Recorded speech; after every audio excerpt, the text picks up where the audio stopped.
নমস্কার, আমি সীমা খাসকেল।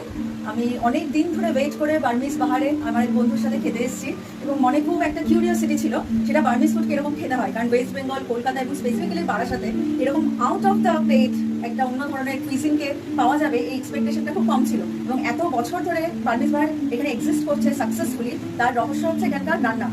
এত সুন্দর ফ্লেভার, এত সুন্দর হোস্ট, আমি শেফও বলবো না, হোস্ট ওভারঅল ক্রিয়েটিভ পার্সন। আপনারা ইন্টেরিয়ার ঢুকলেই দেখতে পাবেন যে খাবারের সাথে বার্মিজ কালচার এবং বার্মা এই ওয়ার্ডটাকে বলে জাস্টিফাই করে তার ফুড, তার অ্যাম্বিয়েন্স এবং সেই মানুষটি এবং তার ইনহেরিট করা রেসিপিস। তাই সবাইকে বলবো, যদি এক্সপেরিমেন্ট এটা ভেবেই আসবেন না। আমাদের বাঙালিদের খুব কাছের একটা জায়গা ছিল বার্মিজ, সেটা আমরা আগে পুরোনো বাংলা লেখাতেও পেয়েছি, মুভিজে পেয়েছি। এখনও সেই লিঙ্কটা আমাদের মধ্যে আছে বার্মিজ বাহারের হাত ধরে।